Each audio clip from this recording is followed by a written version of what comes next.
Bienvenue dans la mise en main de ton camion Mercedes-Benz. C'est un moment important pour toi où nous allons découvrir ensemble ton nouveau véhicule. Je m'appelle Sébastien et je travaille pour Mercedes-Benz Truck Training. Cette mise en main sera interactive et tu seras accompagné par ton moniteur expert. Alors surtout, n'hésite pas à m'interrompre et à poser toutes tes questions à ton moniteur expert.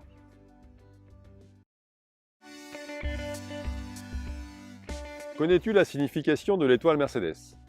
En fait, elle représente les trois secteurs d'activité de l'entreprise. L'air, la mer et la terre.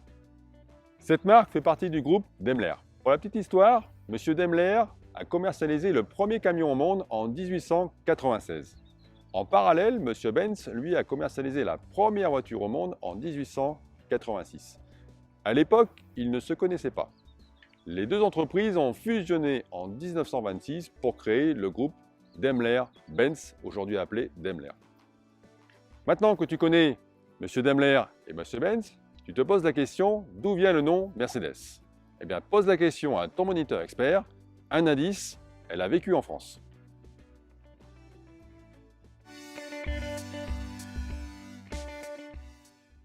Il s'agit d'un Actros de 5e génération. La mise en main sera identique à quelques points près, que tu sois sur un tracteur ou un porteur, en cabine couchette ou sans couchette. On reconnaît l'Actros de 5e génération grâce à sa nouvelle clé. Sur les cabines avec couchette, elle permet d'effectuer un contrôle de l'éclairage, du véhicule, de sa semi-remorque ou de sa remorque. On reconnaît aussi l'Actros de 5e génération par l'absence des rétroviseurs classiques remplacés par des mirror-cam, mais aussi grâce à sa nouvelle signature à LED au niveau des phares avant.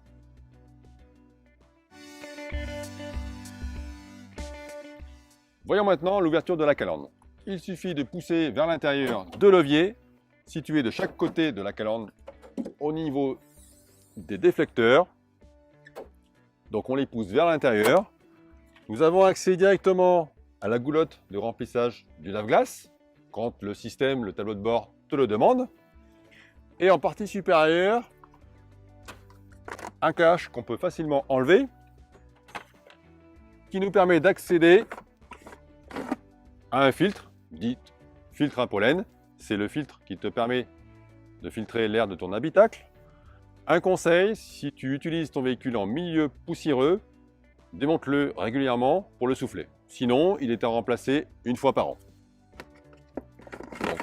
C'est facile à remettre. Et voilà. En ce qui concerne le niveau de liquide de refroidissement ou le niveau d'huile moteur, ils sont à effectuer uniquement lorsque le tableau de bord te le demandera. Nous te conseillons de te rapprocher d'un atelier Mercedes-Benz Truck ou de ton atelier intégré qui sauront utiliser le bon liquide ou la bonne huile. Nous pouvons maintenant refermer la calandre.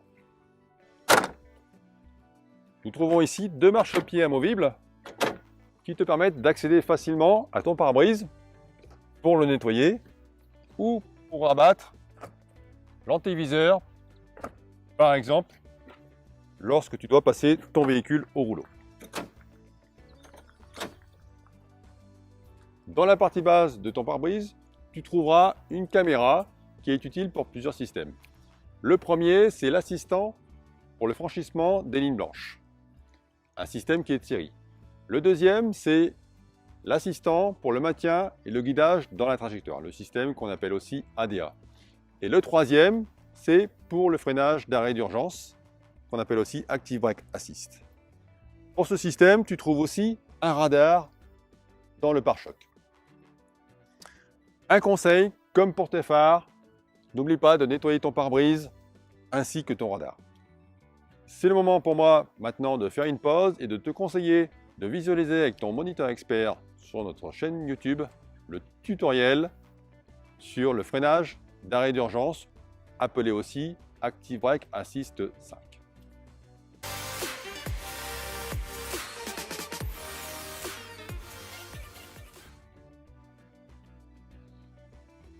Voilà, désormais tu sais tout sur l'Active Brake Assist 5.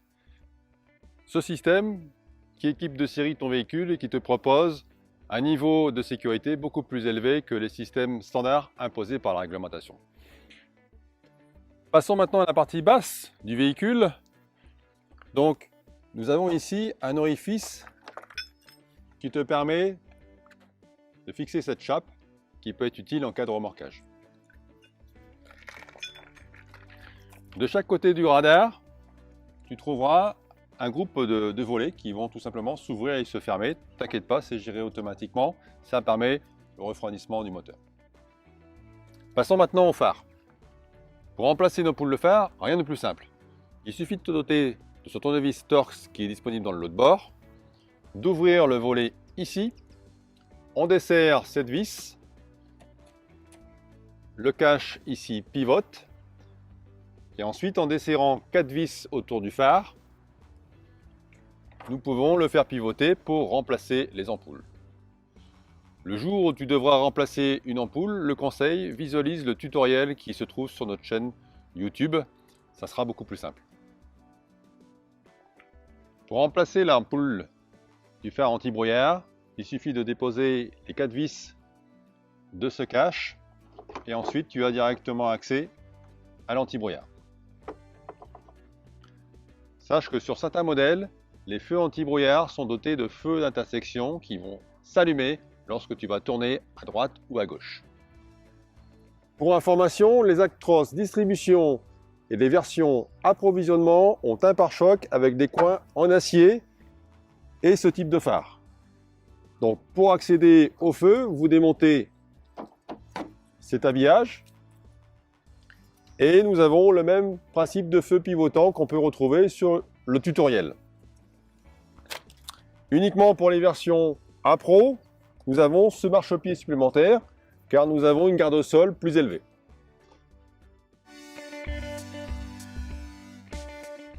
Bon à savoir, sur les camions Mercedes, la poignée de porte reste toujours propre. Grâce à ce déflecteur qui va dévier les projections vers le bas. Une fois notre porte ouverte, nous avons accès à la commande d'ouverture du coffre qui s'effectue en 2 clics, ce qui permet de sécuriser son ouverture par vent fort. À l'intérieur du coffre droit, tu trouveras le lot de bord. Tu remarqueras que quelles que soient les cabines, l'emmarchement est décalé pour faciliter la montée et surtout la descente pour éviter tout risque d'accident. L'assise du siège passager se rabat pour te permettre d'augmenter ton espace de vie. Un point important, l'accès à la boîte à fusibles. Tout d'abord, nous déposons l'extincteur grâce à ces 2 sangles. Ensuite, nous retirons le cache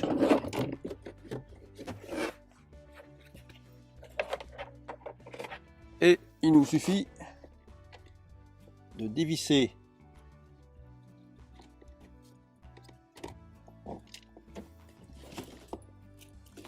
pour permettre l'accès. Et donc on remarque tout de suite que nous n'avons pas des fusibles.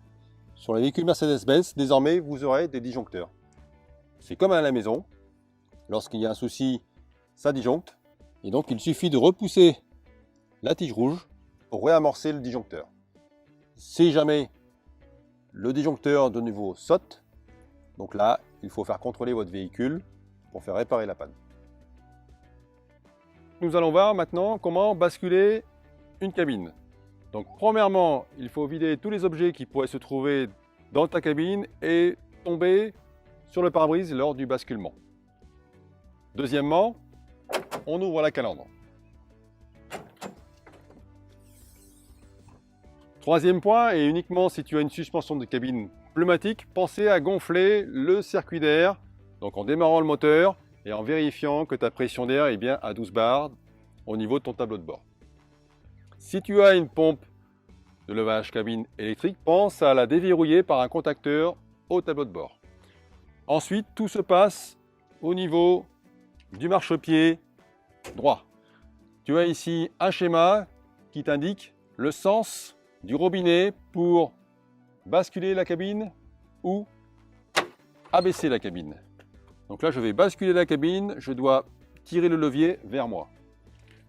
Ensuite, je prends la clé de roue et je n'ai plus qu'à pomper. Une fois que je veux abaisser la cabine, je pousse le levier vers l'intérieur, je repositionne ma clé de roue et je pompe pour baisser ma cabine. Une fois que la cabine est verrouillée, je vérifie que le témoin de verrouillage est éteint dans le tableau de bord. Si je dispose d'une pompe électrique, sache que la pompe se situe au même niveau, la clé de roue est remplacée par un contacteur et on a le même principe au niveau du robinet ici. Donc une fois que c'est terminé, je referme mon capot et si j'ai donc une pompe de lavage électrique, je vais basculer mon contacteur en position repos pour couper l'alimentation de la pompe électrique.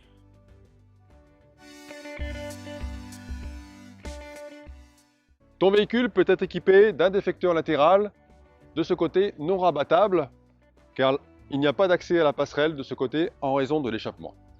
Dans l'échappement, on y trouve un filtre à particules et deux catalyseurs dans lesquels sont injectés l'AdBlue qui permet de réduire les NOx. Bien sûr, les véhicules Mercedes-Benz répondent à la norme Euro 6 OBD-D. 2 points pour te rassurer.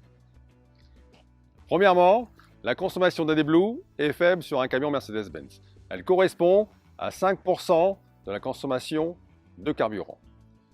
Donc, si tu as un réservoir de 60 litres, tu ne feras pas souvent le plein. Deuxièmement, pour le filtre à particules, il a une régénération environ tous les 8000 km pour un véhicule routier et un peu moins pour un véhicule de distribution. Cette régénération s'enclenche automatiquement et donc tu n'as rien à gérer. Tu seras prévenu par un témoin vert au tableau de bord et elle dure environ entre 30 et 45 minutes. Un point d'attention pendant cette phase, la température de l'échappement qui est élevée. Cet espace peut être libre ou en option tu peux trouver un second réservoir de carburant, une roue de secours ou un coffre ou un équipement tel qu'un groupe hydraulique. Ce carénage est optionnel et donc amovible. En partie basse, tu pourras trouver pour ta sécurité 2 radars. Ils font partie du système Sideguard Assist, ou appelé aussi assistant au changement de direction. Je te propose de faire une pause et de visualiser avec ton moniteur expert le tuto sur notre chaîne YouTube pour l'assistant au changement de direction.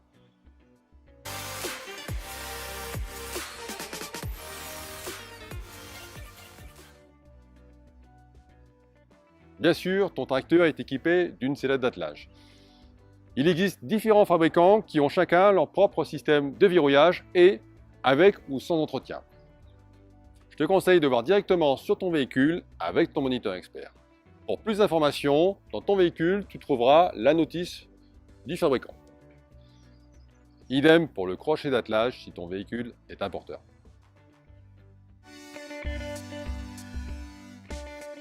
Sur un tracteur, les batteries sont généralement placées à l'arrière de ton véhicule.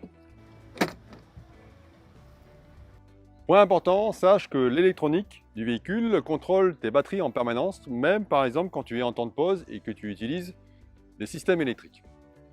Si tu atteins un premier seuil critique de charge, tu seras prévenu par un message et certains systèmes seront désactivés, comme par exemple la radio. Si tu atteins un seuil très critique de charge de la batterie, un message te préviendra de démarrer le moteur.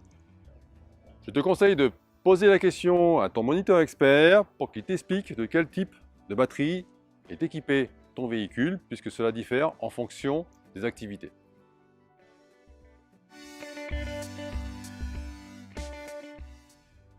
À gauche du châssis, tu trouveras ton réservoir principal de carburant. Si ton véhicule est équipé d'un double réservoir, un conseil, toujours commencer le remplissage par le réservoir principal, c'est-à-dire celui côté conducteur. À côté, tu trouveras généralement le réservoir d'AdBlue. Si ton véhicule est équipé des batteries à l'arrière, tu trouveras à ce niveau un point de pontage en cas de dépannage.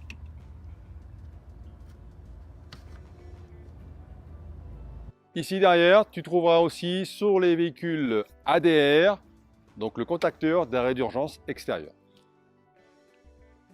Si ton véhicule est équipé d'un déflecteur vertical gauche, celui-ci est complètement rabattable. il dispose d'une poignée pour te permettre d'avoir 3 points d'appui pour monter sur la passerelle en toute sécurité. Tu disposes de prises électriques et donc nous te conseillons de brancher ta semi-remorque avec la prise 15 pôles.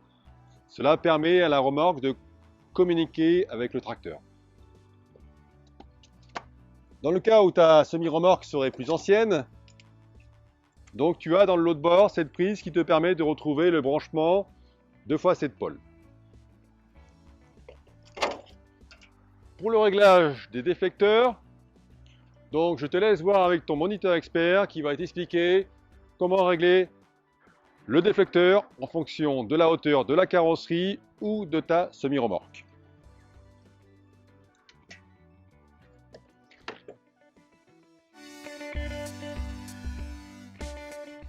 À l'identique du côté droit, on va trouver un coffre extérieur avec sa commande donc ici. On pourra aussi sur les cabines plancher plat trouver un troisième coffre extérieur. Et dans le montant de la porte gauche, vous trouverez le numéro de l'assistance en cas de besoin. Sache que cette assistance est disponible donc jour et nuit. Nous avons ici la télécommande pour la suspension pneumatique. Pour l'activer, il suffit de toucher un des contacteurs au hasard et ensuite de sélectionner votre essieu. Donc par exemple l'essieu arrière, donc je vais vers l'arrière. Je peux descendre ou monter. Stop pour stopper la régulation. Si mon essieu avant est aussi pneumatique, je peux aussi le monter ou le descendre et donc stopper la régulation. Pour revenir au niveau route, je me mets sur les deux flèches au niveau du châssis et j'appuie sur n'importe quelle touche ici. Je peux mémoriser deux hauteurs, M1 et M2. Et sache que on peut aussi avoir une régulation de la suspension contact coupé lors d'une mise à quai et d'un chargement. Pose la question à ton moniteur expert.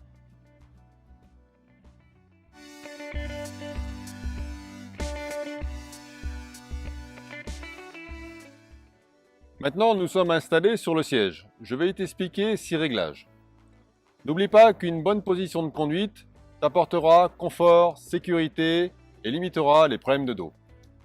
D'abord, je mets la suspension en pression dont je peux régler la dureté en fonction de l'état de la chaussée. Je règle la hauteur, puis l'inclinaison de l'assise et du dossier afin que mon dos soit en appui. Je règle la profondeur, sachant que ma jambe droite doit former un angle de 90 degrés quand mon pied est au repos devant les pédales. Je termine par le réglage de mes épaules. Ensuite, je peux régler mon volant en appuyant sur le champignon blanc situé à gauche en haut du repose-pied. Mon volant est bien réglé quand je suis capable de toucher le haut du volant avec la paume de ma main, bras tendu et dos collé au siège. Je dispose de deux accoudoirs rabattables et réglables en inclinaison. Si je dispose de l'option siège confort, je peux chauffer l'assise sur 2 niveaux. Alors à quoi ça sert? Par exemple, après une période de conduite et juste avant d'arriver chez ton client, nous te conseillons de l'utiliser pour chauffer tes muscles du bas du dos. Ça évite les blessures quand tu manipules lors du déchargement ou du chargement. En option, tu peux trouver une ventilation variable qui est très utile lorsqu'il fait chaud.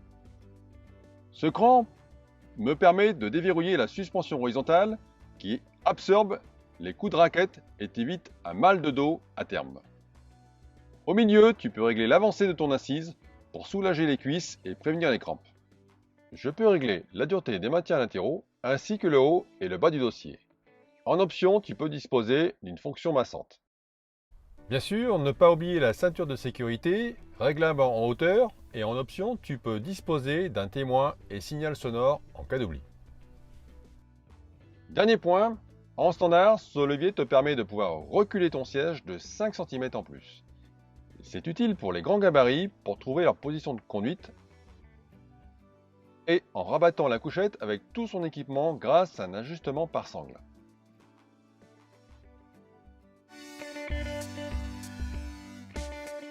Maintenant que tu es bien installé au volant, on remarque tout de suite le nouvel environnement digital de la cabine avec ses 4 écrans.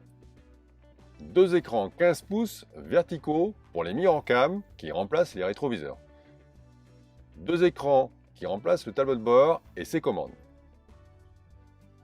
Ce qui est flagrant avec les mirrorcams, c'est la disparition des 2 gros rétroviseurs. Ils sont remplacés par 2 caméras et 2 écrans. Le premier bénéfice, c'est qu'il n'y a plus d'angle mort. Un autre point fort, tu n'as plus à te soucier du nettoyage des glaces des rétroviseurs. L'image reste toujours nette, même par exemple quand il pleut. Je te propose de visualiser avec ton moniteur expert les 2 tutos sur notre chaîne YouTube pour découvrir les mirrorcams.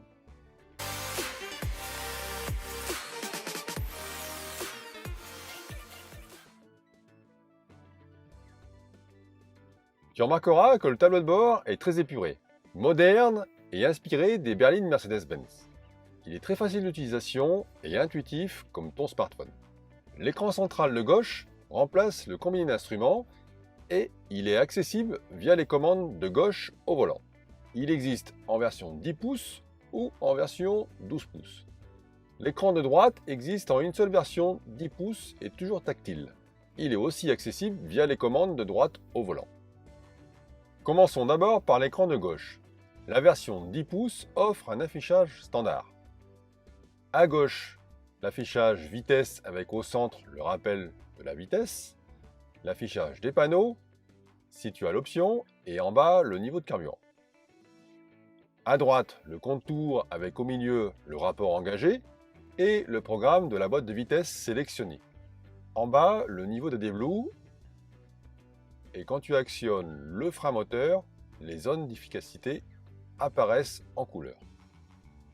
Au centre, les principales informations disponibles sous forme d'icônes accessibles avec la commande sensitive gauche du volant.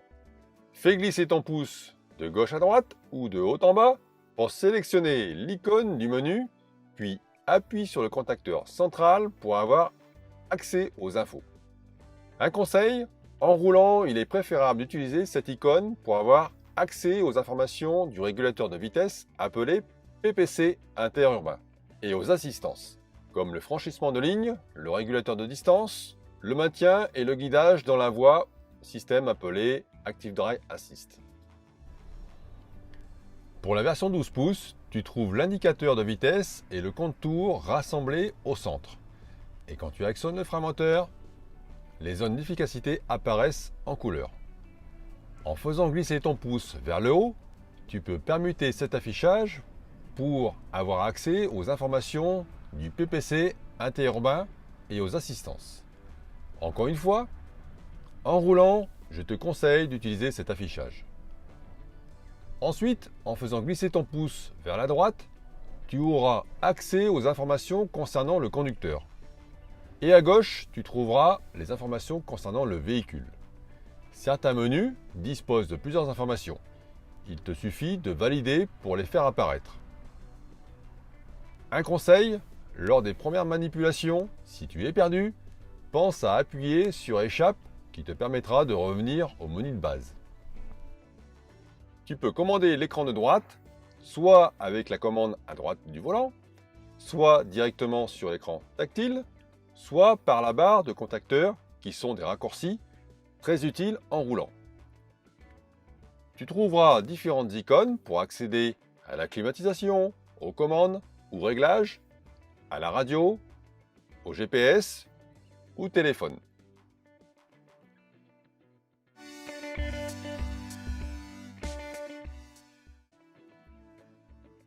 En parlant du téléphone, voyons comment le connecter via Bluetooth. Le Bluetooth doit être activé sur ton téléphone. Choisis l'icône téléphone, clique sur l'écran raccorder nouvel appareil. Attends que ton téléphone soit affiché en bas de l'écran. Sélectionne-le, puis confirme la demande de jumelage sur ton téléphone. Pour finir, autorise la synchronisation des contacts. Et voilà, c'est très simple et tu peux connecter jusqu'à 2 téléphones. Voyons maintenant l'affichage quand on reçoit un appel. Donc je peux l'accepter directement sur l'écran ou via le volant. et commencer ma conversation. Et donc voyons maintenant ce qui se passe quand je reçois un double appel. Donc pareil, je l'accepte par exemple sur l'écran et je peux visualiser mes deux appels en cours. Et je peux passer de l'un à l'autre en sélectionnant l'image. Puis terminer un appel. Vous pouvez couper le micro, accéder au pavé numérique ou transférer l'appel sur votre téléphone. Comme tu vois, c'est très simple d'utilisation. Sache que si tu as l'option téléphone Confort Plus et si ton téléphone est compatible, il te suffit de le poser sur le réceptacle ici et il se rechargera automatiquement par induction. Avec l'option téléphone Confort Plus, il se connecte automatiquement au Bluetooth si la fonction NFC est activée sur ton téléphone. Sinon, pour charger ton téléphone, rien de plus simple. Tu prends ton câble USB de ton chargeur, tu le branches ici sur la prise USB-C. C'est la nouvelle norme en téléphonie depuis 2019. Si ton câble est de type USB, utilise ce raccord USB-C USB. Si tu n'en disposes pas, demande à ton moniteur expert. Avec cette même prise, tu peux connecter CarPlay ou Android Auto via le menu smartphone de ton écran. Cette fonction est de série avec les écrans digitaux. Tu retrouves certaines des applications de ton téléphone sur ton écran de droite. La téléphonie, la musique ou les fonctions GPS. Par exemple, Waze ou Google Maps. Mais attention, il ne s'agit pas de GPS poids lourd. Pour ta sécurité, tu peux écouter tes SMS et répondre vocalement. Reinhard Pro a dit salut Sébastien. Comment vas-tu? Souhaitez-vous répondre? Oui. Tu disposes d'une commande vocale via le volant ou en interrogeant vocalement ton tel. Appelle Reinhard. J'appelle Reinhard Pro. Tu peux aussi écouter de la musique via des applications.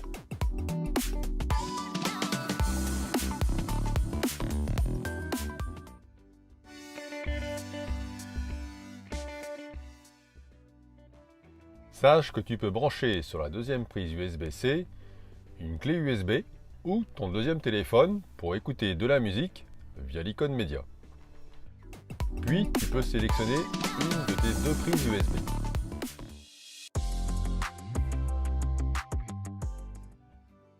Bien sûr, tu peux tout simplement écouter la radio. L'icône ici te permet de revenir à la vue où tu peux sélectionner les systèmes et donc la radio. Sinon, en roulant, tu appuies directement sur ce raccourci. Tu peux commander ta radio par le volant. C'est plus simple en roulant. Par exemple, tu peux faire varier le son, changer les stations, passer de la FM aux grandes ondes ou aux stations mémorisées. Sur certains modèles, tu trouveras DAB à côté de FM. C'est la TNT de la radio, soit la radio numérique. Son avantage, il n'y a plus de fréquence, donc plus de risque de perdre ta radio préférée dans certaines régions. Et le son, il est de qualité CD. À terme, le DAB va remplacer la FM. Sur l'écran, tu peux faire défiler tes stations, les mémoriser, rechercher tes stations par nom ou par liste, couper le son et régler les paramètres du son.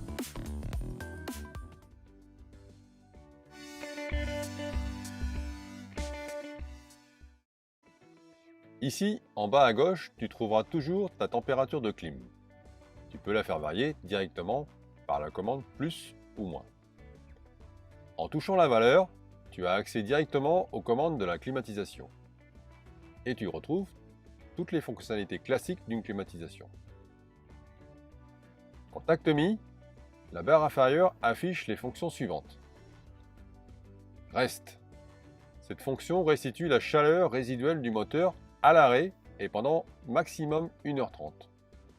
Lors d'une pause en hiver, elle évite de faire tourner le moteur et donc moins de bruit et moins de gaspillage de carburant. La clim autonome est une option qui te permet, moteur coupé, de conserver une température idéale, même par forte chaleur. En revanche, le chauffage autonome te sera utile en hiver lors des pauses. Le recyclage de l'air ambiant pour s'isoler de l'air extérieur quand il y a de la poussière ou de la fumée. Avec le GPS, il est activé automatiquement dans les tunnels. Le mode automatique ou manuel de la climatisation. Le désembuage forcé. Et le mode automatique ou manuel de la ventilation. Moteur tournant, le contacteur de clim AC apparaît.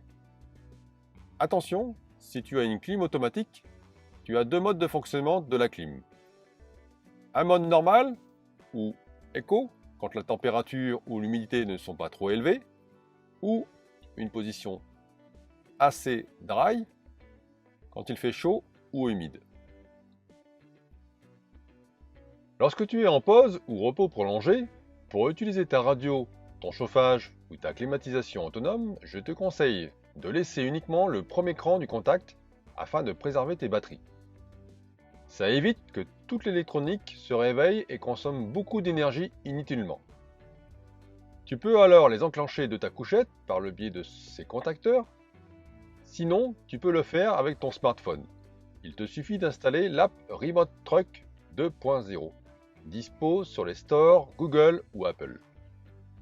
Après, tu connectes l'app à ton camion, on voit cela dans quelques minutes. Ton smartphone se transforme alors en télécommande domotique. Pour info, ton chauffage peut fonctionner toute la nuit et la climatisation moteur coupé a une autonomie d'environ 8 heures.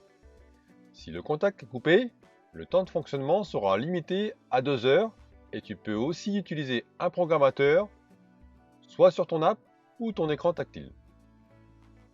Pour le programmateur, tu le trouveras dans le menu commande, puis programmation horaire. Tu disposes d'un programmateur pour le réveil, pour le chauffage ou la climatisation autonome, et un dernier pour programmer la coupure automatique de la radio quand tu t'endors. Le fonctionnement est identique pour tous les programmateurs avec la possibilité pour le réveil de choisir la radio ou jusqu'à 15 mélodies.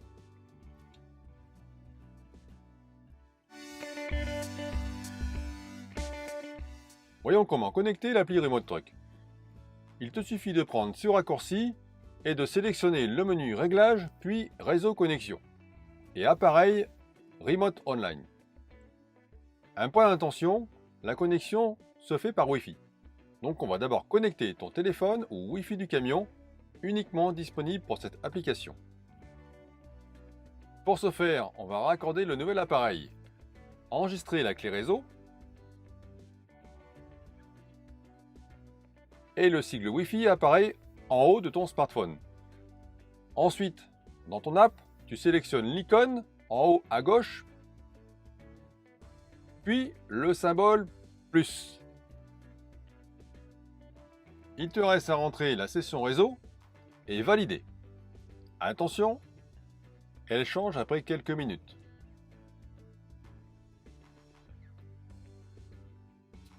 Donc une fois connecté, je quitte ce menu et j'ai accès à mes applications.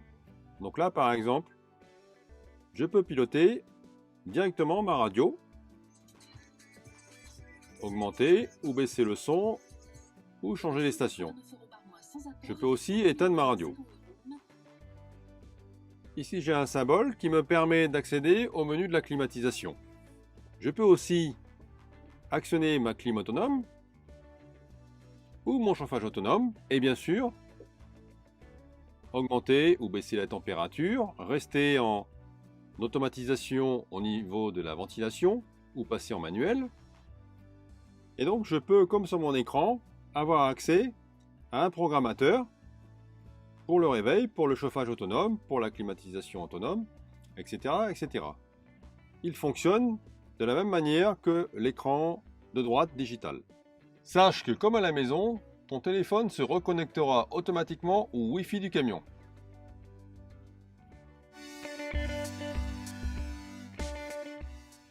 Pour te guider, tu disposes d'une navigation poids lourd, dans laquelle tu vas retrouver des informations trafic qui sont gratuites ainsi que les mises à jour.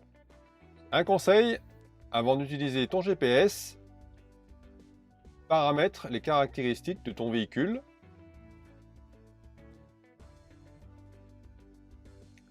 afin que ton GPS puisse te guider correctement en fonction des interdictions ou autorisations.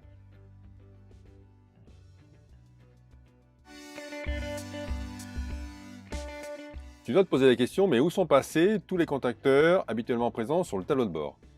Et bien maintenant, ils sont la plupart digitaux et tu les trouves directement via ce raccourci. Tu trouveras en fonction des options le contacteur pour l'Active Dry Assist ou assistant au guidage et maintien dans la voie qui est activé automatiquement à la mise du contact. L'aide au démarrage en côte que tu dois activer à chaque mise de contact. Nous te conseillons de le désactiver pour les manœuvres. L'avertisseur de marche arrière que tu peux régler sur 2 niveaux sonores ou couper et remplacer par les warnings.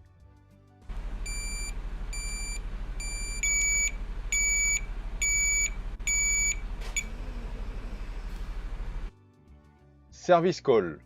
En cas de panne, l'assistance te demandera d'actionner ce contacteur pour lui envoyer les données techniques du véhicule. Activation, désactivation de la prise de force de boîte de vitesse, par exemple quand tu souhaites lever ta benne. Le mode dégagement qui te permet de générer avec l'accélérateur un mouvement de balancier utile pour te sortir d'ornière ou dans la neige. Lancer la régénération du filtre à particules, aussi appelé DPF. Si dans ton activité tu roules peu ou alors tu effectues beaucoup de trafic urbain, le tableau de bord pourra te demander de lancer une régénération à l'arrêt. C'est simple, tu arrêtes ton véhicule, tires le frein de parc, boîte de vitesse au neutre, prise de force à l'arrêt et tu lances la régénération qui dure entre 30 à 40 minutes à un régime moteur de 1200 tours. Attention à un point, l'échappement est très chaud, car la régénération correspond à la pyrolyse du four à la maison et cela permet de nettoyer ton filtre à particules pour que ton moteur puisse continuer à bien respirer. Bloquer la régénération. Si tu arrives à l'entrée d'un site ADR, comme une raffinerie, ou à l'entrée d'un tunnel comme le Mont Blanc, il te sera demandé de couper toute régénération en cours, c'est-à-dire une régénération en roulant avec un témoin vert activé. Pour cela, il te suffit d'actionner le contacteur, le témoin devient rouge, et surtout, ne pas oublier de la relancer une fois sorti de la situation, en appuyant de nouveau et le témoin s'éteint. À côté du menu contacteur, nous trouvons correcteur de niveau. C'est ni plus ni moins que le réglage de la suspension pneumatique. Ça fonctionne exactement comme sur la télécommande vue tout à l'heure.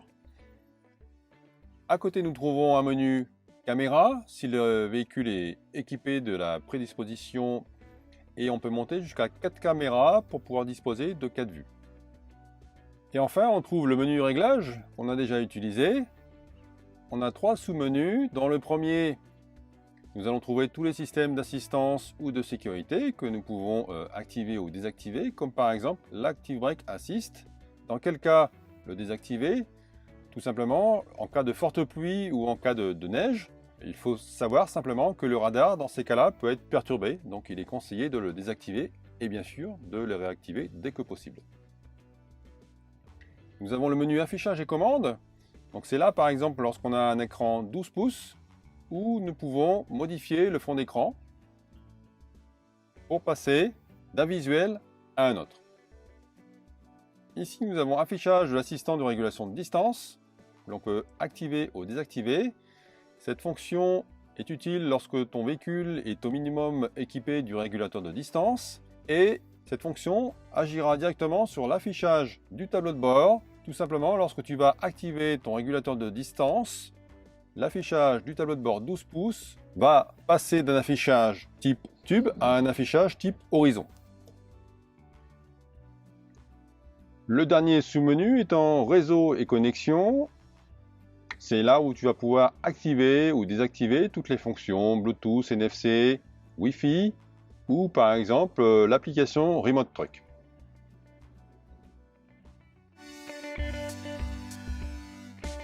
Maintenant, si je retourne au menu principal, il nous reste à voir le menu Statut, dans lequel je vais retrouver, si j'ai l'option, la pression de mes pneumatiques. Je pourrais vérifier pneumatique par pneumatique. Je peux vérifier aussi la température de chaque pneumatique, ainsi que l'état de charge des batteries de chaque capteur installé dans les roues. Si ma SMI est équipée, je peux vérifier aussi la pression des pneumatiques sur ma SMI. De la même façon, si j'ai l'option, je peux disposer de la charge par essieu, à condition que mon essieu soit pneumatique. Et donc, j'ai le poids de mon véhicule ou de la semi-remorque, par exemple, si elle est équipée de capteurs. Je retrouve un menu Maintenance, dans lequel je peux vérifier mes échéances, et un menu Événements qui va reprendre les événements qui se seraient affichés à la mise du contact.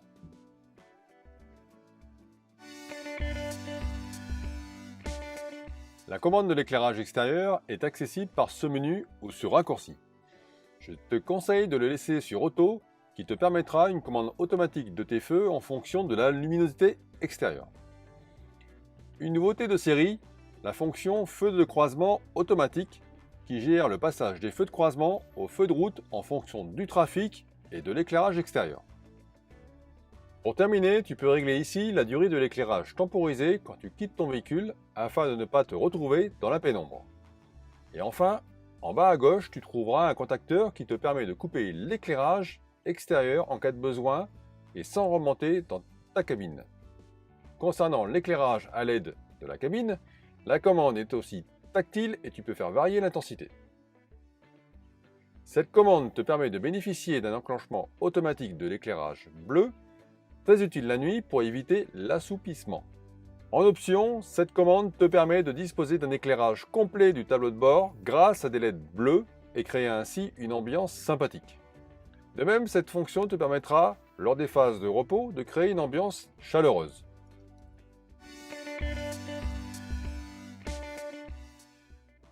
Ton véhicule peut disposer d'un menu Connect. Dans ce cas, ton entreprise aura accès à un store, qu'on appelle le store Fleetboard, dans lequel elle peut choisir des applications et les charger sur ton écran tactile. C'est le même principe que ton smartphone. Donc, tu vas retrouver des applications qui sont en relation ici avec Fleetboard et une application ici qui est tout simplement la notice de service du véhicule qui est sous format digital. Et donc ici, nous retrouvons la notice de notre Actros. Pour sortir, j'utilise la flèche et je peux faire défiler toutes mes applications que mon entreprise a chargées sur mon écran. Une application intéressante dans les premiers temps quand tu vas utiliser ton camion, Truck Training App, qui est tout simplement une base d'informations sur les nouveaux systèmes de l'Actros et l'Arocs de nouvelle génération. Donc par exemple, les évolutions concernant le système de boîte de vitesse. Toutes les informations sont ici présentes et tu peux les consulter très facilement à l'arrêt, bien sûr.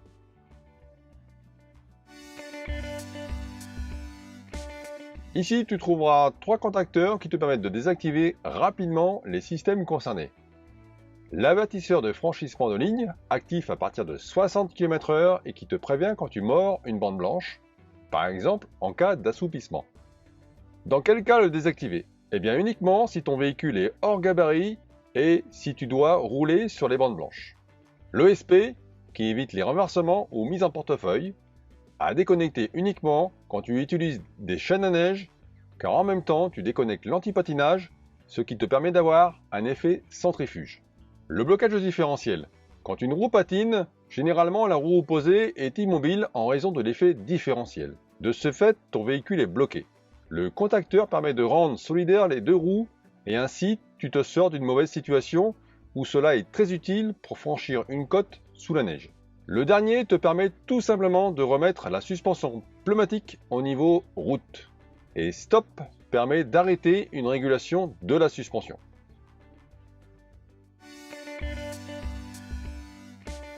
Sais-tu que depuis juin 2019, les camions sont équipés d'un nouveau tachygraphe numérique de 2e génération? Alors qu'est-ce qui change? Tout simplement, quand tu vas insérer ta carte, la première fois, il va te poser 2 questions supplémentaires. La première, c'est publier les données ITS. Donc là, le conseil, tu réponds oui et OK. La deuxième, c'est publier les données vidéo. Donc là, encore une fois, on te conseille de répondre oui. Qu'est-ce qui se passe si tu réponds non à ces questions? Les données du tachygraphe, tout simplement, ne pourront pas être transmises à ton entreprise qui va s'en servir pour effectuer ta fiche de paye. Donc encore une fois, il faut répondre absolument oui à ces questions. Et dans le cas où tu serais trompé, tu as la possibilité de modifier tes réponses. Comment? Tout simplement en allant dans le menu principal du tachygraphe. Et tu vas sélectionner le menu Entrée conducteur 1. Donc OK. Ensuite, tu fais défiler les informations et tu vas dans Réglages. Donc tu vas publier données ITS. Donc là, tu fais OK. Et tu as le choix entre oui et non. Et donc là, bien sûr, tu vas maintenant répondre oui. La saisie est mémorisée. Ensuite, tu vas à la prochaine information, publier données vidéo, on valide. Donc là, on choisit oui. Et on valide. Et donc ensuite, on sort du menu principal. Quitter le menu principal, on répond oui. Et donc maintenant, mon tachygraphe est en ordre de marche et mes données seront transférées à l'entreprise.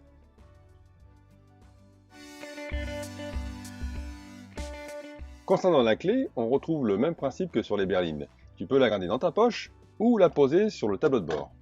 Le premier cran du contact, qu'on appelle aussi cran radio, permet d'alimenter uniquement le chauffage autonome ou la radio, tout simplement pour limiter les consommateurs sur la batterie lorsque tu es par exemple en phase de repos.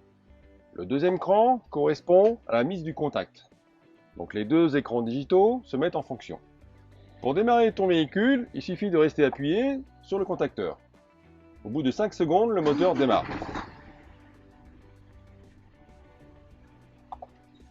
Ça te paraît un petit peu long, c'est vrai. Une autre astuce, tu mets ton pied sur le frein, une impulsion, et le moteur démarre directement. La clé est alimentée par une batterie facilement accessible. C'est une batterie type monte. Lorsque la batterie est déchargée, tu auras un message directement dans le tableau de bord. Pas d'inquiétude, pour démarrer ton véhicule, il suffit d'approcher la clé et d'appuyer directement sur le contacteur avec le pied sur le frein. Tu disposes de 4 programmes de boîte de vitesse. Le premier, où s'affiche le A, est un programme qu'on va plutôt utiliser sur un réseau régional avec beaucoup de relances, pour avoir une allure dynamique. Le deuxième programme, Power, est un programme que tu vas utiliser exceptionnellement dans les cas difficiles où par exemple tu es fortement chargé ou tu dois faire un démarrage au pied d'une côte. Il te permettra de disposer de plus de puissance pour pouvoir lancer plus facilement ton véhicule et sa masse. Bien sûr, dès que possible, tu repasseras sur le mode suivant qui est le mode économie. Ce mode, nous te conseillons de l'utiliser le plus souvent possible puisque c'est un mode qui va permettre au véhicule de travailler dans la plage optimale où on obtiendra les meilleures consommations de carburant. Attention à un point, sur ce mode économie, la vitesse sera limitée à 85 km/h au régulateur de vitesse. Le dernier mode, c'est le mode manuel. Il suffit de rester appuyé un peu plus longtemps sur ton contacteur, le M apparaît. C'est un mode qui va te permettre de passer manuellement les rapports pour les monter ou les descendre. On s'en sert très rarement dans des situations difficiles comme par exemple la conduite sur neige. Certains véhicules vont disposer à la place du programme Power du programme Economy Plus. C'est un programme qui est très similaire au programme Economy. La différence, la limitation de vitesse au régulateur qui passe à 82 km/h et la fonction kickdown est désactivée. Ton levier boîte de vitesse te permet aussi de commander le frein moteur avec 3 plots ou le ralentisseur hydraulique qui disposera lui de 5 plots. Je te conseille de regarder le tutoriel avec ton moniteur expert sur l'utilisation du frein moteur et du ralentisseur hydraulique.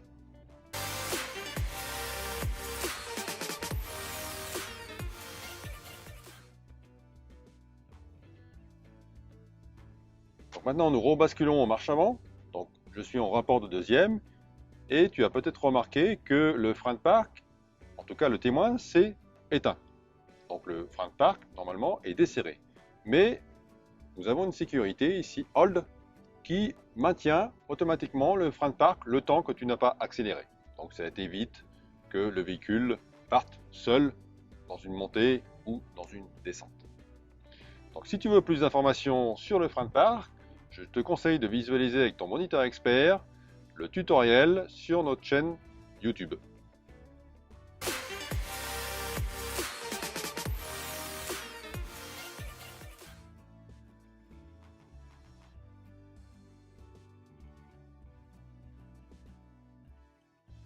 En fonction de tes activités, tu seras amené à passer tes repos ou prendre tes repas dans ton camion.